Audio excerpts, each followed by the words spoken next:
નમસ્કાર. UTI mutual ફંડની fund insight શ્રેણીમાં આપનું સ્વાગત છે.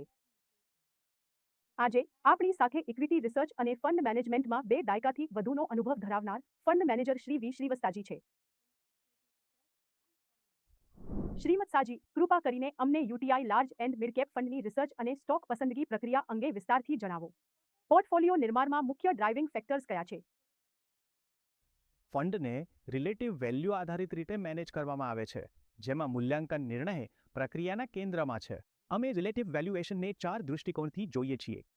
હવે સૌપ્રથમ, સુસ્થાપિત પરિપક્વ લાર્જ કેપ કંપનીઓ તેમના ઇતિહાસ કે વ્યાપક બજારોના સંદર્ભમાં લાંબા ગાળાના સરેરાશ મૂલ્યાંકન કરતાં ઓછા વલણ પર ટ્રેન કરે છે. આ મુખ્યત્વે લાર્જ કેપ કંપનીઓને ઓળખવાની મુખ્ય સ્ટ્રેટેજી છે, જેમણે વિવિધ ચિંતાઓ પર ધ્યાન કેન્દ્રિત કર્યું છે. અમે એવી કંપનીઓ પસંદ કરીએ છીએ જે લાંબા સમય સુધી સારું પ્રદર્શન કરે છે અને સ્થિર છે, અને અમને વિશ્વાસ છે કે મૂલ્યાંકનમાં આવેલ આ ઘટાડો અસ્થાયી છે. બીજું, ખોટા મૂલ્યાંકનવાળી કંપનીઓ. અહીં જોઈએ તો આ એ કંપનીઓ છે જેમનું નાણાકીય પ્રદર્શન, મેનેજમેન્ટ ગુણવત્તા અને ગવર્નન્સની રીતે સારી સ્થિતિમાં છે, પરંતુ કેટલાક કારણોથી બજારમાં તેમનું મૂલ્યાંકન યોગ્ય સ્તરે નથી.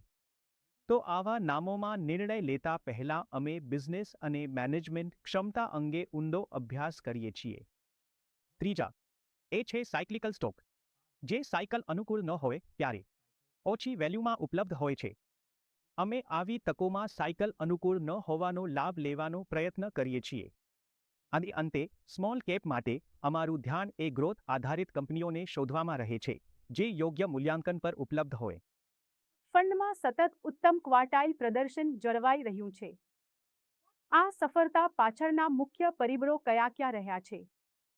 હા, ઓછા મૂલ્યાંકનવાળી કંપનીઓની ઓળખ પર સતત ધ્યાન તથા બજારની અસ્થિરતા છતાં તેમાં રોકાણ જાળવવાના અનુશાસનથી ગત 5 વર્ષમાં સારું પ્રદર્શન મળ્યું છે. વિકાસલક્ષી મિડ અને સ્મોલ કેપ કંપનીઓ અને ખોટી રીતે મૂલ્યાંકિત કંપનીઓ પર ધ્યાન કેન્દ્રિત કરવાથી પણ મદદ મળી છે. અમે મૂલ્યાંકનમાં શિસ્તબદ્ધ છીએ અને જ્યાં લાગે કે મૂલ્યાંકનનો યોગ્ય લાભ મળી ગયો છે, ત્યાં રોકાણમાંથી બહાર નીકળવામાં અચકાતા નથી. રોકાણકાર તેમની કુલ એસેટ ફાળવણીમાં UTI large and mid cap ફંડને કેવી રીતે સામેલ કરે? હા, રોકાણકારોએ તેમના મુખ્ય ફાળવણીના ભાગ રૂપે UTI large and mid cap ફંડને જોવું જોઈએ. લાર્જ કેપ ભાગ સ્થિરતા અને મજબૂતી લાવે છે, જ્યારે મિડ કેપ એક્સપોઝર તેને વધારાની વૃદ્ધિની સંભાવના આપે છે.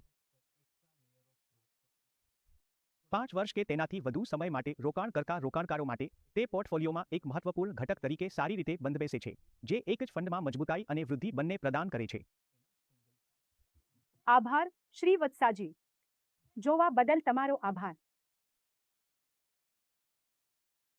મ્યુચ્યુઅલ ફંડમાંના રોકાણો બજારના જોખમોને આધીન છે. યોજના સંબંધિત બધા દસ્તાવેજોને ધ્યાનથી વાંચો.